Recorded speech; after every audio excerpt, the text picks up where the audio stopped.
The condensation on the glass blurred the golden glow of the ballroom, turning the laughing guests into smears of expensive light.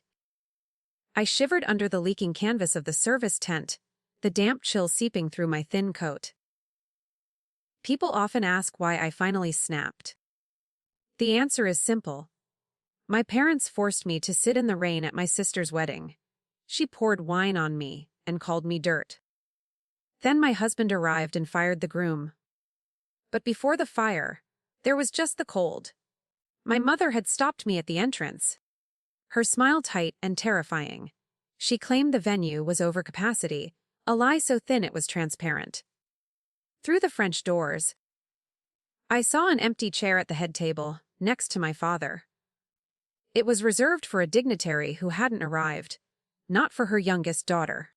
I wasn't just excluded, I was erased. The rain drummed a relentless rhythm against the plastic tarp, sounding like 1,000 tiny fingers tapping their impatience against my skull. A waiter burst through the service door, nearly knocking me into a stack of dirty crates. He muttered an apology without looking up, assuming I was staff on a break. I smoothed my dress, a vintage cream silk I had saved months to buy. It felt heavy now, damp with the storm's humidity. Inside, the orchestra began a waltz. The music filtered out to me, warped and muffled by the glass, sounding like a distorted memory of a family that actually loved me. The glass door slid open, slicing the humid air with a rush of expensive perfume and climate-controlled comfort. Chloe stepped onto the wet stone, holding a glass of dark red Cabernet like a weapon. She didn't look like a bride in love. She looked like a queen inspecting a pest infestation. Her eyes scanned the terrace until they landed on me, huddled in the corner. She didn't offer a shawl or a seat. She just laughed, a sharp sound that cut deeper than the freezing wind. Most people would be weeping by now, begging for entry or driving away in shame. I wasn't crying. I was checking the diver's watch on my wrist, counting the seconds. My parents thought I was a helpless shadow, the daughter who took whatever scraps they threw. They didn't know about the phone call I overheard or the black SUV currently winding its way up the cliffside drive. They mistook my silence for surrender. It was actually the quiet before a very loud explosion. Chloe took a step closer, the wine sloshing dangerously near the rim of her glass. She opened her mouth to speak, probably to tell me I was ruining her aesthetic. But I stopped listening. I looked past her shoulder to the valet stand below. Headlights swept across the wet pavement, illuminating the family crest on the gates. My husband was here. They thought they were discarding a piece of trash, but they had just pulled the pin on a live grenade. Rewinding 3 years reveals the architecture of my erasure. While Chloe married Julian, a VP at a food conglomerate, I was in soil labs analyzing root structures. My parents called Julian a visionary because he drove a sports car. They called my work a cute hobby. I spent days solving global hunger, but at dinner, my father only discussed Julian's golf handicap. I was the ghost in the family portrait, fading a little more with every toast to my sister's golden life. Then I met Caleb at a seed convention in a dusty exhibition hall in Iowa. He wasn't wearing a suit. He wore worn flannel and heavy work boots that had actually seen mud. He wasn't talking about stock options or corporate ladders. He was passionately explaining regenerative nitrogen fixation. My family would have seen a laborer, someone to hire for the weekend. I saw a brilliant mind that understood the earth better than anyone I had ever met. When I brought him home, the air in the living room turned frigid. My mother didn't offer a hand or a drink. She stared pointedly at his boots on her Persian rug. Her first words to the love of my life were not a greeting, but an inquiry about hygiene. She asked if he had remembered to scrape the manure off his heels before entering. Caleb didn't flinch, but I felt my face burn with a shame that I couldn't swallow. They saw a farmhand who couldn't afford a haircut.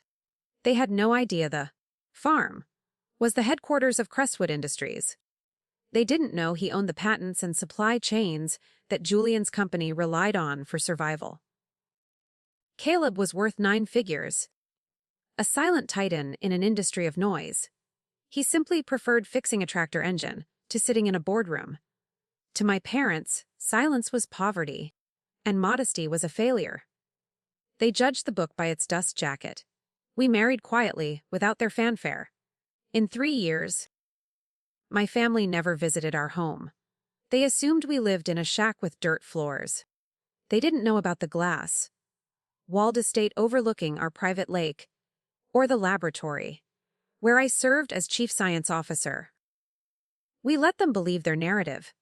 Caleb always squeezed my hand when their pity turned to scorn, his thumb tracing my knuckles. We were happy, living in our secret kingdom, until the ivory envelope arrived.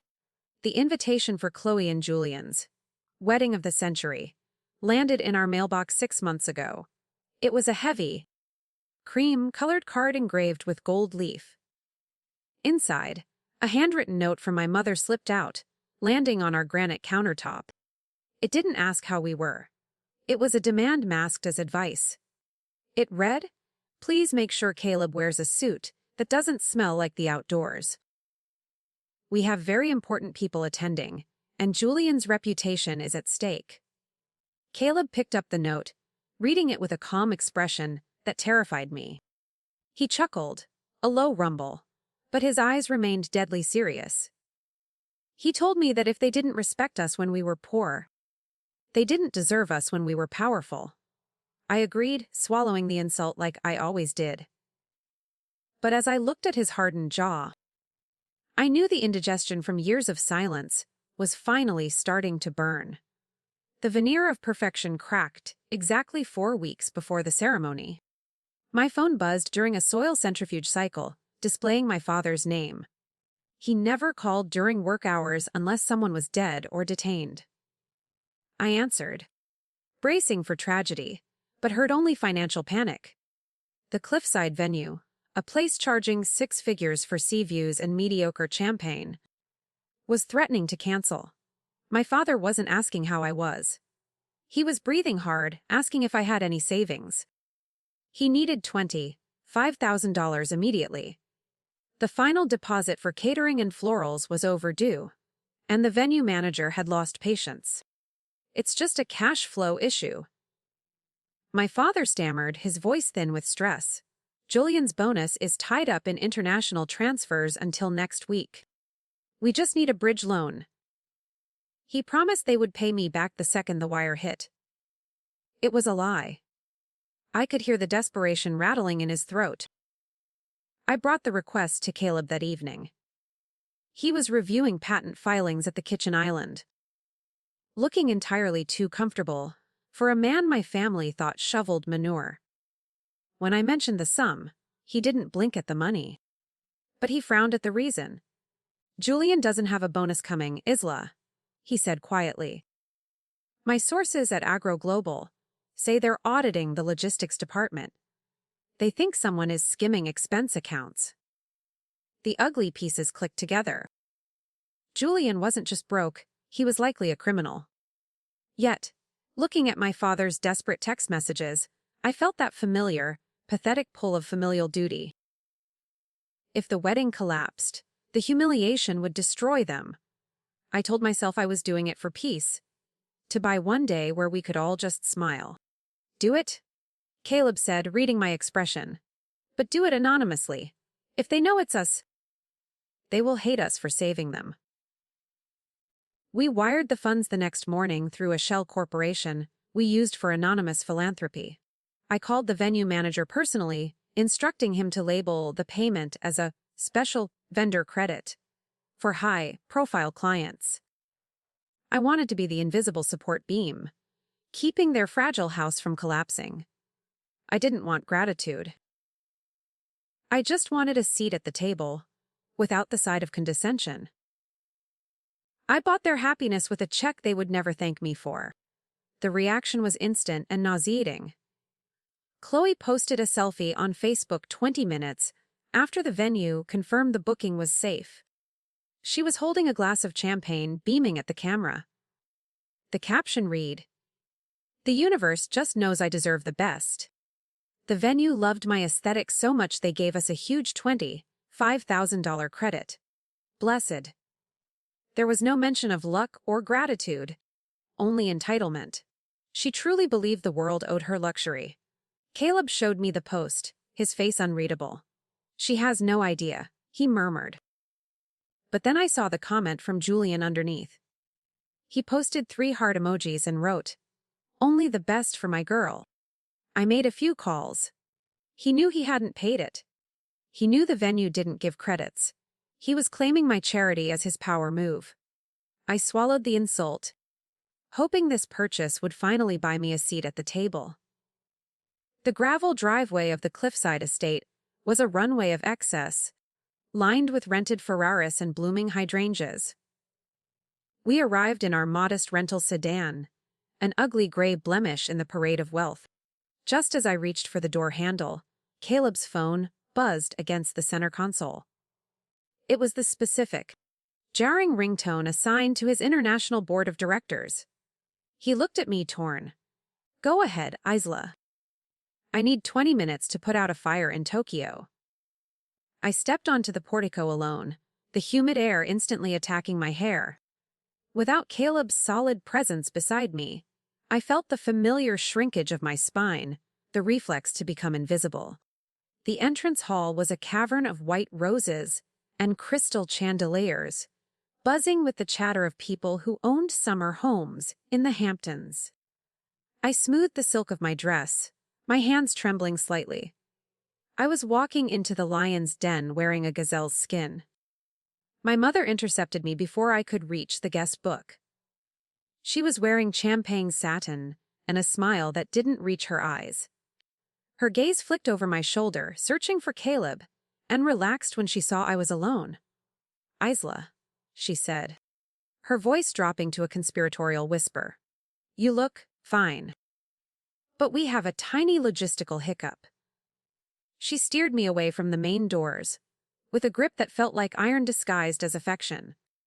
Julian's CEO decided to attend at the last minute. She lied smoothly. "We're strictly over capacity in the ballroom. The fire marshal is being a nightmare about head counts." She didn't look at me. She was busy waving at a distant cousin. "We had to make some hard choices. Since you're family, we knew you'd understand. You don't mind sacrificing a little comfort to save Julian's career, do you?" It wasn't a question. It was a command wrapped in guilt. I asked where I was supposed to sit. She pointed a manicured finger toward the side service exit. "We set up a lovely overflow area on the north terrace. It's very private." I followed her gesture, my stomach dropping. The north terrace wasn't the oceanfront patio with the heat lamps. It was the narrow stone walkway near the kitchen vents, currently being battered by the gray clouds rolling in off the coast. The first drops of rain hit the glass. I walked out into the humidity. The overflow area was a single sagging canvas tent set up over 3 white plastic folding chairs. They were the kind you buy at a hardware store for a backyard barbecue. Beside them sat a stack of unused catering crates and a large gray bin for bussing dirty plates.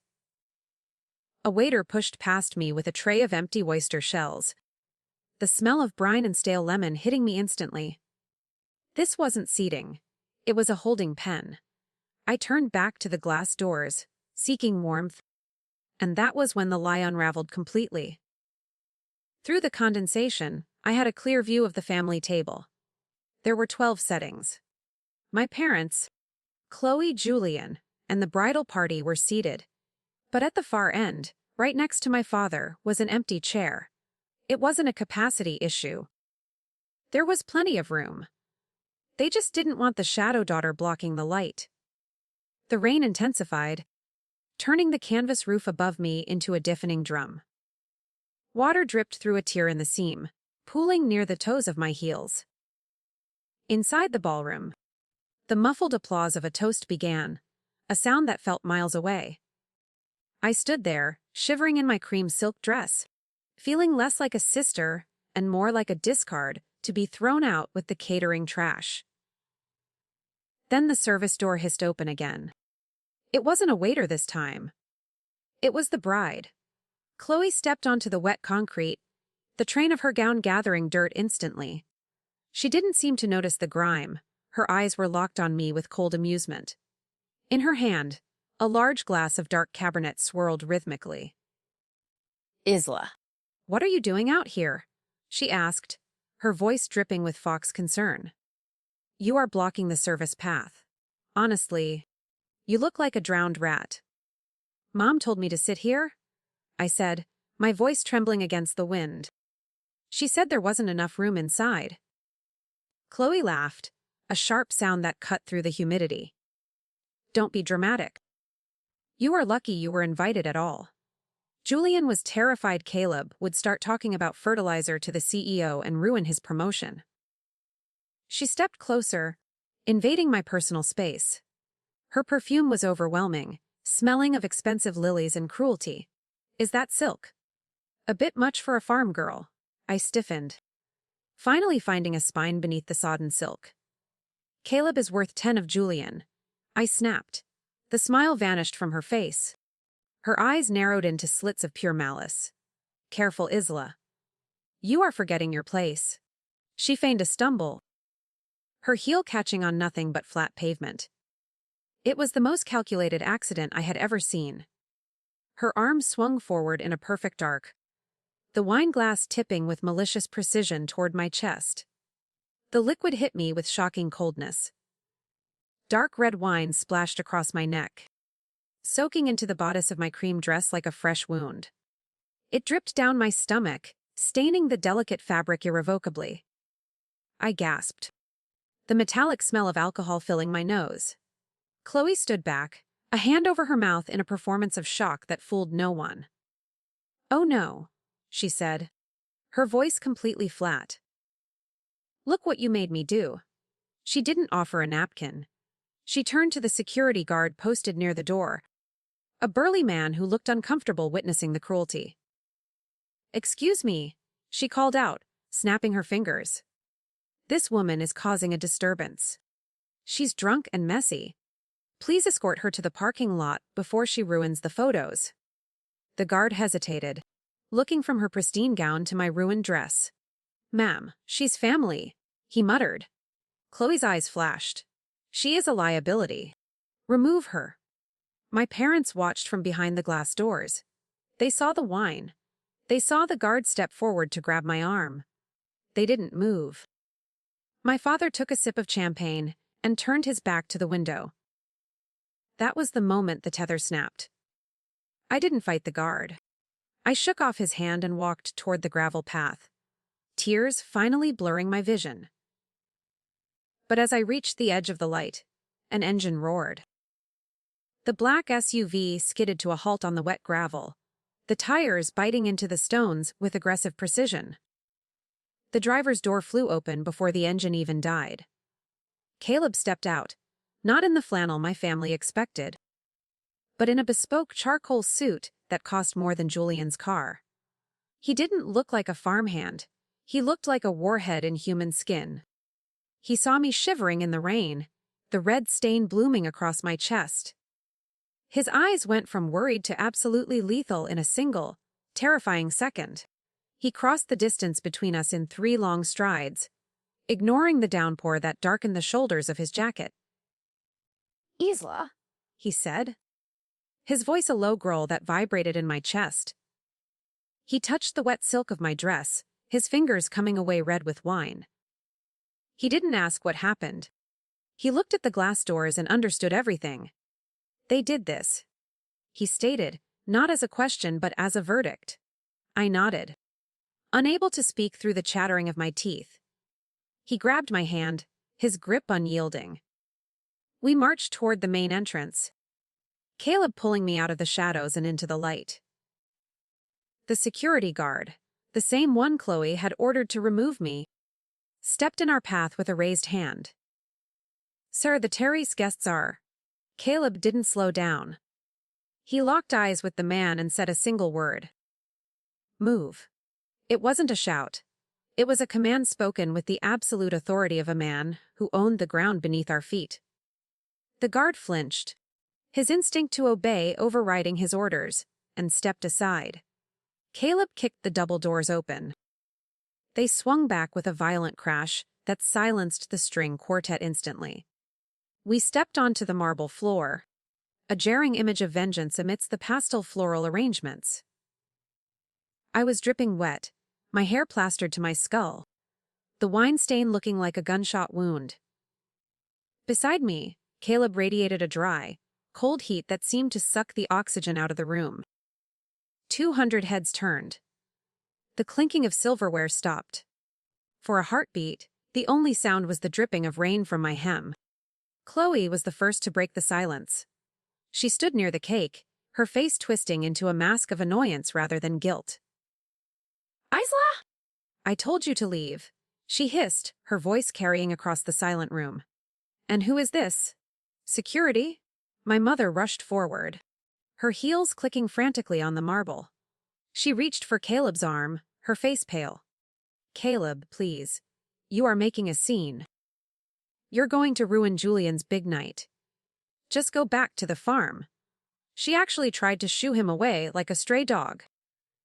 Caleb looked at my mother's hand on his sleeve, as if it were a poisonous insect. He didn't shake her off. He just stared at her until she recoiled, dropping her hand. The farm. Caleb repeated, his voice projecting to every corner of the ballroom without effort. You think I belong on the farm, Diane. You think your daughter belongs in the rain. He scanned the room, meeting the eyes of the bewildered guests. My wife was sitting in the mud, because you told her she wasn't good enough for this room. A man in a navy suit pushed his way through the crowd near the head table. It was Arthur Sterling, the CEO of Agro Global, the man Julian had been terrified of impressing all night. He wasn't looking at the bride. He was staring at my husband with wide, shocked eyes. Mr. Vance? Sterling asked, his voice trembling slightly. Caleb Vance. The name rippled through the crowd. I've been trying to reach your office for a week. I didn't know. I had no idea you were attending this wedding. The air in the room shifted instantly, heavy with a sudden, suffocating gravity. Julian, who had been laughing near the bar, froze mid-sip. He looked from his boss to my husband, the color draining from his face until he looked like a corpse. He knew that name. Everyone in the industry knew the name Vance, but nobody knew the face that went with it. Until now. The farmhand they had mocked was suddenly the most powerful man in the building. You could practically hear Julian's heart rate spike in the silence. Caleb turned his gaze to Sterling, his expression unreadable. I am not attending Arthur, Caleb said coolly. I was here to pick up my wife. He gestured to me, the wine stain vivid under the crystal chandeliers. But it seems my wife's family thinks she belongs outside with the garbage. They also seem to believe I am merely a laborer who might embarrass them. He paused, letting the irony settle over the room like a shroud. I think there has been a significant misunderstanding about who actually holds the leverage here. Julian stumbled forward, sweating profusely. Sir. Mr. Vance, wait, it's not what it looks like. Isla she had an accident. Caleb didn't even look at him. He reached into his inside jacket pocket and pulled out a thick manila folder. He held it out to the CEO. I was going to wait until Monday to discuss the merger, Arthur. But seeing how your vice president treats his family, I think we should review his audit right now. The room went dead silent. The execution had begun. Arthur Sterling opened the thick folder, his eyes scanning the first page before widening in disbelief. Julian lunged forward, desperate to snatch the papers back. That's confidential. You have no right? Caleb stepped between them, an iron wall in a tailored charcoal suit. I have every right, Caleb said calmly, blocking the groom. especially since you claimed my wife's soil regeneration research as your own to secure your promotion. The room gasped collectively. I stepped forward, the wine stain itching on my skin. Say what, Julian? I asked softly. Tell them who wrote the papers. Julian's mouth opened and closed like a fish on a hook. He looked at the CEO, sweating through his expensive silk shirt. It was a collaboration. He stammered, his eyes darting around the silent room. Isla helped with the data entry. I laughed. A hollow sound that bounced off the walls. Data entry? I asked. I designed the nitrogen fixation protocol. I spent 3 years in the damp lab while you played golf. Caleb placed a hand on my shoulder. It wasn't collaboration, he said to Arthur. It was theft. Pure and simple. Sterling looked up from the documents, his face hardening into granite. Julian, you presented this specific research to the board last month under your name alone. He flipped a page, his frown deepening. You told us this was proprietary agro-global data. Julian wiped his forehead, ruining his layer of makeup. I can explain. It's complicated. Sterling closed the folder with a snap that echoed like a gavel. It doesn't look complicated to me. Sterling said, his voice flat. It looks like fraud. The heavy word hung in the air. And it's not just intellectual property. Caleb added, twisting the knife further. Turn to page 4, Arthur. The CEO obeyed. Caleb pointed to a column of highlighted figures. He's been skimming from the logistics fund for 6 months. $40,000 in consulting fees, paid to a dummy shell company registered to a residential address. Caleb looked at Chloe, who was trembling. Your address, actually. The guests murmured. Chloe went pale, her hand clutching her diamond necklace, as if it were suddenly choking her. Chloe shrieked, a piercing sound that made the waiters wince. That's a lie! My husband is a success. You're just jealous because you dig in the dirt. She looked to our parents for backup, but they were frozen statues of humiliation. Caleb didn't raise his voice. The dirt pays for your organic food, Chloe. And apparently, my company pays for your lifestyle. He looked at Sterling. I can't merge Crestwood with a company that employs thieves. I am taking my business to your competitor. That was the death blow. Sterling knew losing the Crestwood merger would tank his stock price by morning. He turned on Julian with the fury of a man protecting his own vast wallet. You're fired, Julian. Sterling barked. Effective immediately. Don't bother coming in on Monday. Security will box up your desk. He pointed a shaking finger at the groom. And expect a call from our legal team. We will be recovering every cent you stole. Julian collapsed into a chair, absolutely ruined. My father finally moved. He reached for Caleb's arm. His face a mask of desperate pleading. Son, let's talk about this. We're family. You can't destroy Julian on his wedding day. Caleb looked at my father's trembling hand until he let go. Family sits together at the table. Robert, Caleb said, his voice cold enough to freeze steam. They don't put their daughter in the mud while they drink champagne. He turned to me. Are you ready to go, Isla? Not yet, I said, my voice steady. I pulled my phone from my clutch. The screen glowed bright in the dim room. There's one last loose end. I looked at Julian, who was weeping into his hands. You know that $25,000 credit you bragged about? The one from the anonymous vendor. I tapped the screen, dialing the venue manager's direct line. That wasn't the universe rewarding you, Chloe. That was me. I paid the deposit you couldn't afford. The manager answered on the second ring. I put it on speaker. This is Isla Vance, I said. I am voiding the vendor payment for the Sterling wedding immediately. The contract was contingent on my satisfaction, and I am very dissatisfied. The manager's voice crackled back. Understood, Mrs. Vance. Canceling the transaction right now. Chloe gasped, realizing what was happening. No, she screamed. You can't. I hung up. I just did. I whispered. Consider it my wedding gift. I am taking it back. The effect was instantaneous. As we turned to leave, the overhead chandeliers flickered and died. The band's amplifiers cut out with a sharp, electronic pop. The venue manager had killed the power grid for the event. The ballroom plunged into darkness, illuminated only by the terrified glow of cell phones. Amidst the chaos and Chloe's wails, Caleb guided me out the doors. We walked into the cool night air, leaving them in the dark they had created for themselves. The storm was over.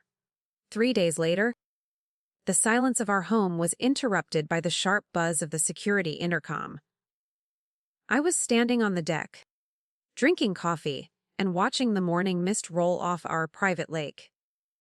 It was the kind of deep, resonant peace that money actually could buy. The gate camera displayed a dusty silver sedan. I recognized immediately, though it looked small and shabby against the scale of our heated driveway. My mother had found us. She didn't look like the imperious matriarch from the wedding anymore. She looked like a desperate woman who had lost her kingdom. She stepped into the foyer, her eyes darting from the 20-foot ceilings to the original artwork hanging on the walls. She didn't comment on the beauty, or apologize for the rain she had left me in. She went straight to the attack, her survival instinct overriding her shame. "You ruined us," she said, her voice shaking with repressed rage. "Julian is facing indictment.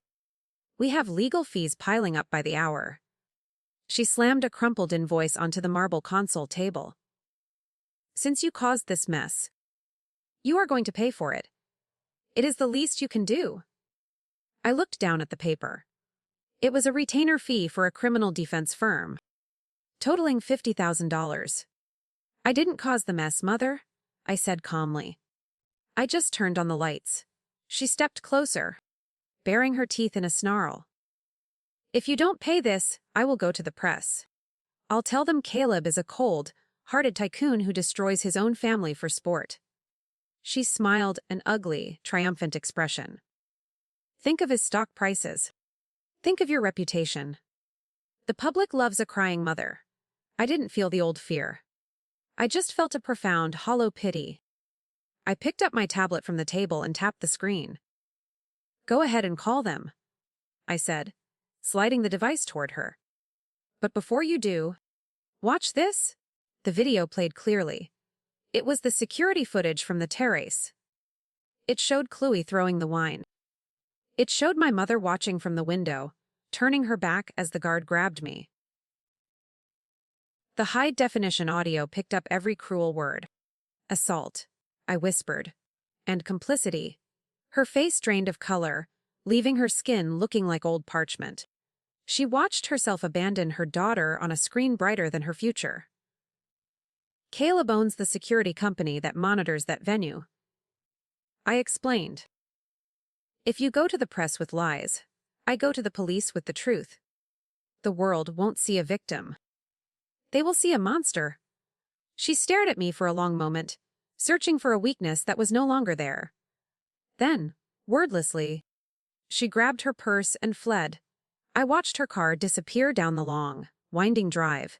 I didn't feel triumphant. I just felt clean. I looked down at the tablet. I could have kept the video as leverage, a digital sword to hang over their heads forever. Instead, I pressed delete. I didn't need their fear to feel safe anymore. I walked back out to the deck where Caleb was waiting. He handed me a fresh cup of coffee. "Is it done?" he asked. I took a sip, tasting the warmth. "Yes?" I said. "We're finally free."